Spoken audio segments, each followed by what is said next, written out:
Hey guys, this is John, and welcome to analysis of my final round game from the 2015 London Chess Classic FIDE Open. You'll notice that the audio for this video has improved significantly compared to past videos, and that's because I'm back home. I'm no longer in my box of a hotel room in London. I flew back a couple days ago, and I was just holding off on the analysis of the game until I had a bit more time. I spent the last couple days in London at the tournament, mostly just watching the main event, and also I was checking out the super rapid play, which I decided to skip. I also spent some time exploring London and hitting up all of the major tourist sites like Westminster Abbey and the London Eye, Buckingham Palace, Trafalgar Square, all of that stuff. So I was able to get a little bit of a tourism break in. So this is my final round. And at this point, I had no GM norm chances in the tournament, unfortunately. But I still wanted to finish the tournament on a high note. I had been playing well, and I was probably going to gain rating points provided I win or draw this game. And I'm playing a young player who is from India. And this player, Karthik, he had a great event. He ended up finishing undefeated going into this round. I don't want to spoil the result of this game, so I'll say he's undefeated going into this round. And I think something like 7 of his previous 8 opponents had been title players, like FMs, IMs, and GMs. And he had even beaten one of the 2600 players. I think it was Romain Edouard from France. He had beaten him in round 2 with black. So this guy was performing at like a 25-40 FIDE level going into the final round. I thought he might even have GM norm chances if he beat me. So I knew this was not going to be an easy game. And that's just sometimes how the pairings work out. You face players who are having a great event or are underrated. And you saw that in the last game when I played Piotr Win. That was another player who was massively underrated. So in this game, I decided to depart from the norm in this tournament, and I played knight f3 on move 1. If I had played d4, then all my games would have been d4 on move 1 with white and black. So a little bit of a departure with knight f3. I wasn't sure what to play against him because the problem with playing young and rapidly improving players is you often don't know very much about them. And in looking at his games in the database, I was almost in the dark as to what he would play. I saw against d4 that he played primarily the Nimzo Indian, but there wasn't a whole lot to go by. So I figured I would try to surprise him first and play knight f3. I'm sure he was more so expecting d4, although I do play knight f3 as well. And I really had no idea what to expect. I prepared a few lines and kind of tried to anticipate what a Nimzo Indian player might play against knight f3, but he ended up playing something that I didn't expect. So first he played knight f6. I played g3. This is a flexible move. White can also play, if they like, c4 on move 2, which you've seen me play before if you follow my channel. So I figured as a Nimzo player, he might try to angle for a Catalan setup by playing, like after g3, it's something like d5, bishop g2, e6, castle, bishop e7, something like this. And I was probably going to play d4 followed by c4 in this case. But instead, he played quite quickly, in fact, b6. He really didn't think at all in the opening. So I played bishop g2. He played bishop b7. I castled. He played c5, so staking out some territory on the queen side and in the center. I played c4. And now he played g6. So this indicates that he's going to head for a double fianchetto setup. And this is an interesting line that I've played myself from the black side from time to time. And it resembles a hedgehog, the position that we're going to see. But there are some nuances that are specific to this line. So I played d4. This is the most direct way to handle this line. He took on d4. Now, if white wants to play for an edge, you have to take with the queen, which is what I did. If you take the d4 pawn with the knight, you do centralize this piece, but the problem is the bishops get swapped off quite early, and black is considered to be at least equal here. This position is fine for black. So I took the queen. He played bishop g7, and now I played knight c3. So one important move order thing that you have to know about this line is that if you're black, you do not want to castle too early here. So after knight c3, it would be very natural for black to just whisk their king away to the king side. But the issue is that white will play queen h4 with an eye towards playing bishop h6 quickly. And if white gets a couple more tempos, like let's say the game goes like d6, bishop h6, knight bd7, white will go knight g5 and try to launch an attack against the h7 pawn. I'd be planning on taking the bishop and then trying to deflect this knight away from guarding the h7 pawn so I can swoop in for some sort of checkmate attack. So yeah, if you play this double fianchetto, you have to make sure you don't castle prematurely. Otherwise, white will come over to h4 with their queen and try to get the bishop into h6. So for that reason, he played d6. And what's nice for black is there are several moves you can make that are useful prior to castling. So you can play like knight bd7, rook c8, and pawn a6, and all of these moves fit the type of position that black will be aiming for. I played rook d1. Now you might be wondering, based on what I said just a moment ago, why not queen h4? Like if white truly wants the queen on this square looking to play bishop h6, why not play it immediately? And if you play this line, you'll know the answer to this. But for those of you who would like a little bit of a challenge, pause your video and try to figure out what black would do in response to this move, queen h4, right now. So black to move, how should black reply?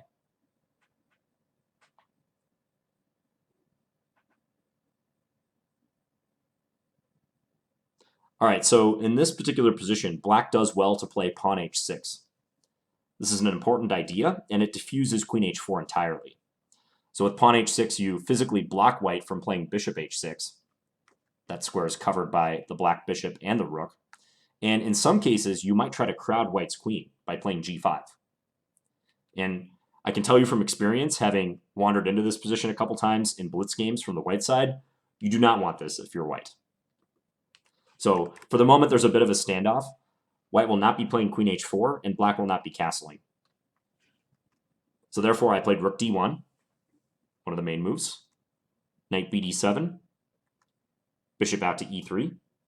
Now, since I've moved this bishop already, it would be acceptable for black to castle. So he could do that now because I've already wasted time moving this bishop once. And if I were to play the bishop into h6 later, that would constitute a loss of a tempo.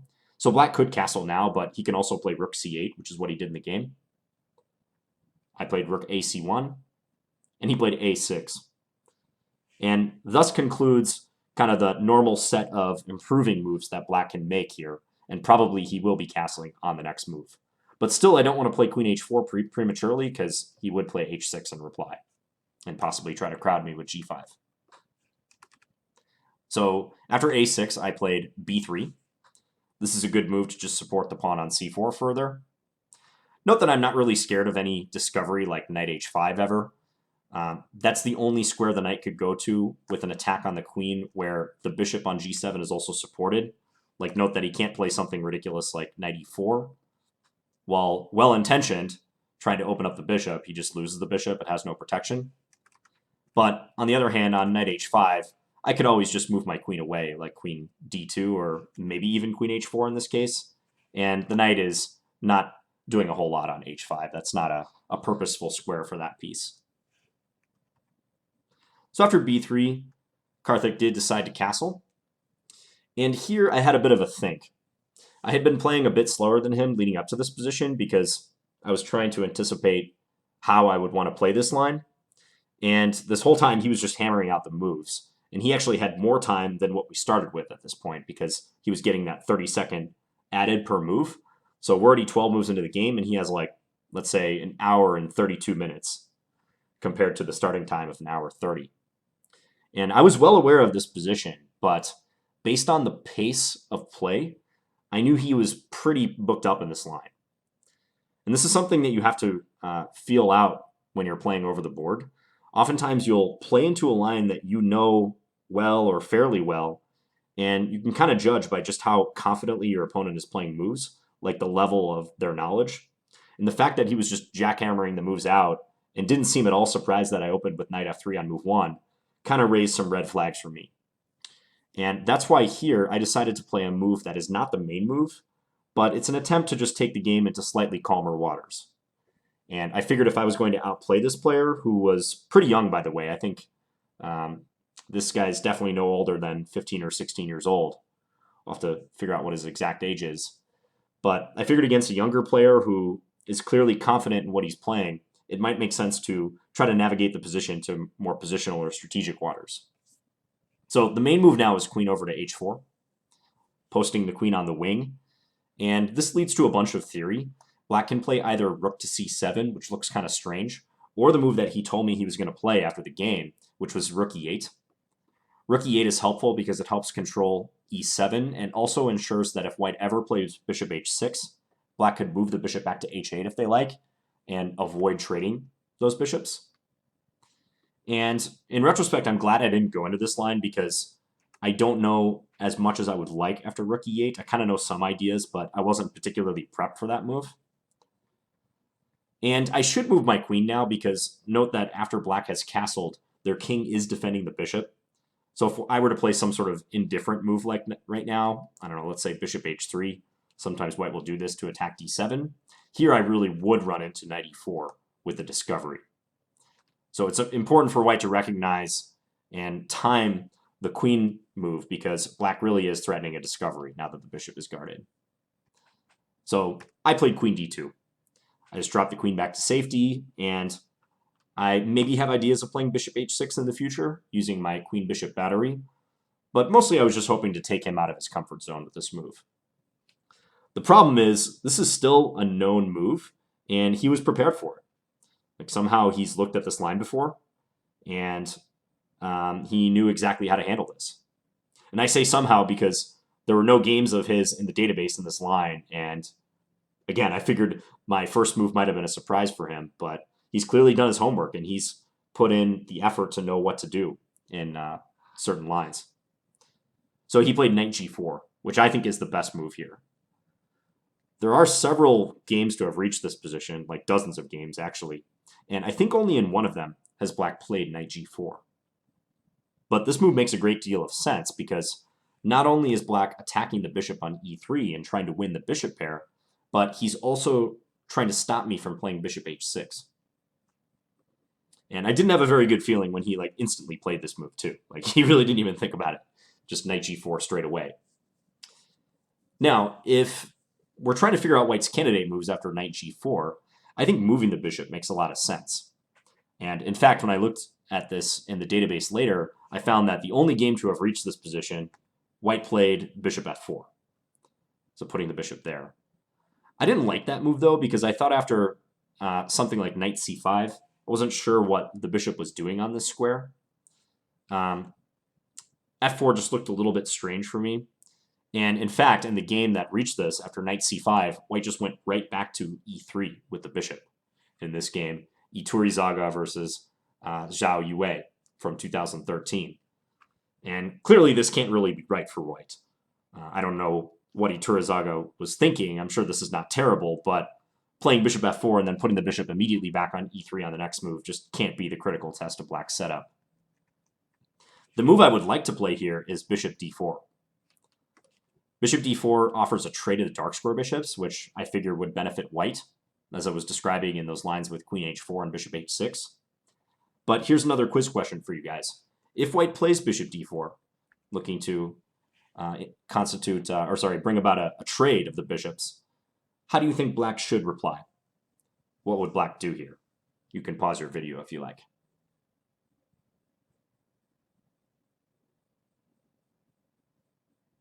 Okay, so the problem is black has this nice retort bishop h6, attacking the queen and also the rook behind it should the queen move.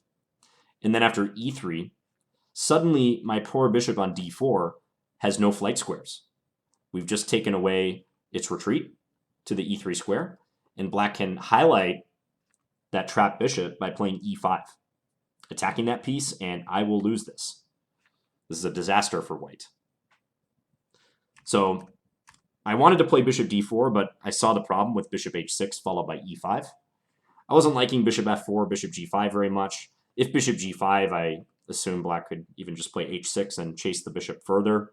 Note that if this happens, I'm looking at another trap bishop scenario. So I decided to play knight e1 and just allow black to take the bishop on e3 if they like, but offer a trade of the light square bishops now. And black did indeed take on e3. He's attacking my rook on d1, so I don't want to play bishop takes b7 right here. So I recaptured. He took on g2, and I took with the knight. So I had kind of anticipated that a position like this could arise when I played queen d2, where white has forfeited the bishop pair, but in return I've clarified the position a little bit, and with my slight space advantage and control of d5, maybe I can play for an edge. He played a good move here, rook e8. In this line, I think rook e8 is helpful in many scenarios. Black doesn't need to play to open the position yet, nor should he, because he has a couple moves that he needs to make before he's fully coordinated. And a move like rook e8 helps because e7 is overprotected. If ever he wants to play, for instance, queen c7, it's helpful that the queen no longer has the burden of guarding the e7 pawn. And here, I think I made a mistake. I was quite concerned about the future possibility of b5. So black advancing b5 and looking to open the c file towards my knight on c3. I even thought black might try it on the previous move, b5 on move 16. But after c takes b5, he can't recapture for fear of just losing that pawn, so he'd have to play queen a5. But I think the issue is white can play knight d5, and I'm on that pawn on e7. But it occurred to me that after the move he played in the game, rook e8, since he's overprotecting e7, b5 has become more of a threat. But to be frank, I think I was overestimating this possibility, and in talking to him afterwards, he wasn't really thinking about playing b5 this soon. So the move I think I should have played right now is knight f4, just bringing the knight closer to the middle of the board and focusing in on this d5 square. In the analysis, we also looked at the possibility of knight d5, but I think knight f4 is the most direct of all.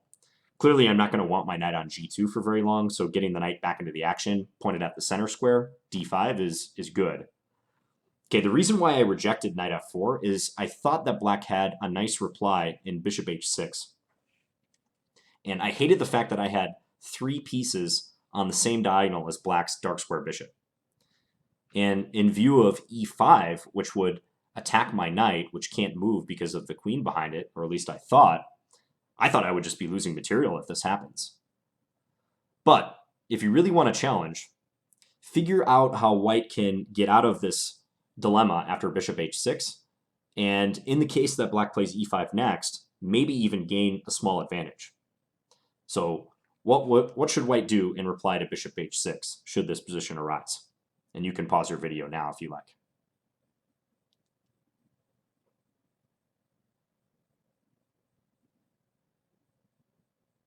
All right, so this is a hard one, and again, I admit to seeing none of this in the game. I just assumed that this was bad for white. But it turns out I can play rook c2, so getting one of the pieces off of the diagonal. And then in the case that black tries to make good on their threat, e5, I have this lovely idea, knight to e6. Great move, attacking the queen on d8 and also hitting the bishop on h6. And should black play bishop takes e3, I play knight takes d8. And I think white has an edge here, in fact. You'll see that even if black tries to win a pawn, like bishop takes f2 check, king takes f2, and then takes my knight, the d6 pawn is falling. And with white's knight being able to jump into d5, and also with the possibility of doubling up the rooks on the d file, I don't think white's doing all that bad here. I would prefer white's position. Note that b6 could fall if this knight moves. So knight e6 is tactically justified. And if black were to take the knight, like rook takes e6 or something, then I go take the bishop. White hasn't lost any material. And now black may regret having put the pawn on e5, because should I ever jump this knight into d5, there's no pawn on e7 that could march up to e6 and attack it. So black may experience difficulties getting rid of this outposted knight on d5. So that is quite a fine tactical point. And again, I don't think I was even close to seeing this in the game. I just shut off my calculation after bishop h6. I assumed that e5 was coming and there was not much I can do about it. Note that white would not want to play knight e6 here. That's too early because after bishop takes e3, knight takes d8, the rook on c1 would hang, and this would cost white material. So by playing the rook away first, white can bring about this favorable knight e6 scenario, though. So I think that was my best try for an advantage, knight f4. I don't know if this gives white much, but it's certainly the most efficient route to activating this piece. But because I was worried about that b5 pawn move, I decided to play a4, looking to take away this possibility entirely. But there's a big drawback to having played a4, and I'll pose that as a quiz question to you guys as well. Don't really have to calculate much, but just tell me in plain terms, what is the drawback to white having played a4? You can pause your video if you like.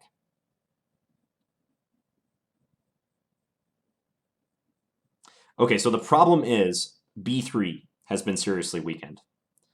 This pawn is no longer defended by my a pawn that was standing on a2, and black can take advantage of that by playing knight c5, attacking that pawn straight away. And this is a backward pawn, meaning that the pawns on either side of it have already advanced and kind of left it on its own. And it either has to advance to avoid being captured, or it requires the defense of some other white piece. And usually pieces don't like to have to defend pawns. Pawns prefer to be defended by other pawns so that the pieces are free to go and do more important things. So I thought about playing pawn to b4 here. And in fact, I think I should have played this move, which would attack the knight. But I was worried that black would play the knight right back to d7. And even though they've kind of lost two moves, now the pawn on c4 is weak. And I thought this would just constitute a weakness on the queen side. Sometimes this does happen in the double fianchetto, like black will play the knight up to c5, and then after it's chased away with the pawn, he'll just bring it right back to d7. And I know from experience it's not easy to play these situations when your pawns get too far advanced because you need to protect them. So I decided to let this pawn stay on b3, but defend it with a piece. So I played knight to a2. But I also think this is a slight mistake. I probably could have given this a dubious mark as well. So after knight a2, my queen is protecting here, but I'm sending my knight on kind of a funny path. And more importantly, I'm allowing this black knight to stay on a truly great square. I think c5 is about the best square this piece could hope for. And if it's never chased away, it's going to control matters on both the queen side and towards the center too. Like I can't use the e4 square, for instance, or the d3 square. So after this, black played e6. I played queen f3. Already I was kind of struggling for ideas. With queen f3, I was hoping to get in knight f4. Again, I thought the immediate knight f4 would be bad for the same reason, this bishop h6 move. So I was looking to sidestep that. Also, I kind of liked my queen looking into the heart of black's queen side. I thought maybe in the future, if I can drive this knight away, queen b7 could be useful. But here, Karthik played very calm. He played queen c7, so connecting the rooks. I played the knight to f4. I wasn't sure exactly where this knight was going to go, since d5 is covered. I figured that d3 is probably the most likely destination, but I would have to time that move correctly, because note that if I played knight d3 on the next move, I would lose touch with the pawn on b3, since my knight would be blocking my queen from communicating with that pawn. But I figured that I need this knight in the action anyways. I can't really play with my knight just sitting on g2. It's not doing enough. So after knight f4, black played rook e to d8. So there's a bit of maneuvering and shadow boxing going on now. I think black was content to just play some improving moves like queen c7 and rook d8 because he saw that I wasn't doing a whole lot with my last couple moves. Rook e d8 is helpful because he might want to push d5 in the future, and having the rook back up that pawn thrust is a good idea. Here I played knight b4. This is the square I had in mind when I played knight a2 a couple moves ago. The problem is the knight on b4 is not all that well placed when this knight is still standing on c5. Note that I'm not threatening the pawn on a6 since that knight guards it. Also, it's impossible for me to play b4 now, so long as the knight is standing here. But I had a rough idea of trying to follow knight b4 with this move and get rid of that knight, so my knight could be doing more damage. Also, black has to guard the c6 square. Like, he can't lose sight of the fact that I might play knight c6 at some point. So, for instance, if he played queen b8, he would just be blundering an exchange after this move. I'm forking the queen and the rook on d8. But after knight b4, black again played calmly, and he played rook to d7. Another good move, I think. He defends his queen again and allows his rook to operate on the 7th rank, but he also takes the sting out of any knight to c6 idea, so that rook would no longer be attacked on the d file. Also, he may play rook d8 in the future and try to put more force behind the d-pawn advance. Here I played rook to c2. I'm having a hard time coming up with anything because, again, I'd like to play knight f to d3 and trade off this knight, but I just lose this pawn if I do, and I know I could take a6, but I don't even think this is that good. I have weak pawns over here. So with rook c2, I had in mind the plan of keeping one rook on the c file to oppose his queen, but trying to send this other rook over to b1 so I could play knight f d3. There wasn't too much more beyond my thought process than that. This is a position where I'm not going to have some sort of direct breakthrough. I'm just going to have to maneuver and eventually try to eliminate black's good pieces, starting with this knight. I mean, this knight is controlling matters in this position entirely. That's by far black's best piece right now. So after rook c2, he played queen to b8. So now knight c6 would just be a shot in the dark. It's not forking the queen and the rook. It's only an attack on the queen. So at best, this would just be a waste of time for white. If he plays even queen back to c7, I could only hope to retreat the knight. So I'm not going to play knight c6. So I continued with my plan, rook b1. And he played rook d to c7, so guarding the c6 square. I didn't anticipate this move, rook d c7. I didn't think it did much for black. I was actually more concerned about black potentially playing b5. So this move that I was trying to prevent earlier by playing a4, I thought he might try. Another line I should mention, I thought he may want to try to offer a queen trade by playing queen to b7. This was the move that most concerned me on the previous move, move 22, because I figured that after a swap of the queens and him taking with... Actually, no, he can't do it here, I don't think. Well, he might be able to. Rook takes b7, looking to play b5 and break up my pawns. Even in the case that I can win d6, like rook takes d6, I didn't think it was so clear. I thought that bishop f8 might be a bother. And even if I play something like rook c6, looking to trade the rooks, I may end up losing this pawn on b3 at the end of the line. So probably I can analyze that continuation a little bit better, but that just occurred to me that I should mention that queen b7 was the move that I was more concerned about. But over the next couple of moves, he just shows a real hesitancy to play that move, offering a trade. He told me afterwards that he thought a transition to an endgame would benefit white. So he decided to keep the queens on the board with queen b8. So rook b1, rook dc7. And I figured that rook dc7 would kind of play into my hands because now I have an opportunity finally to play knight fd3 and offer a trade for this knight, now that the b3 pawn is defended by my rook. But you know what? Black just played the rook right back to d7. And here I realized that despite the maneuvering I've undertaken over the past few moves, like rook c2, rook b1, knight f to d3, I haven't really gained much. Because if I take the knight on c5, he could respond with either pawn capture, let's say b takes c5, and I can't take this pawn on a6 because my knight would be trapped. After queen b6, no safe square for this piece to go. All the good flight squares have been covered. So as much effort as I had to expend to even get into position to offer a trade for this dominant knight, it just occurred to me now that there's not really a favorable way to take that knight. I mean, taking on c5 and then having him take with the b pawn and then moving this knight away can't be anything because I have this backward pawn. He could play something like maybe just rook b7 and start trying to attack it. And I'm in for just a long defense here.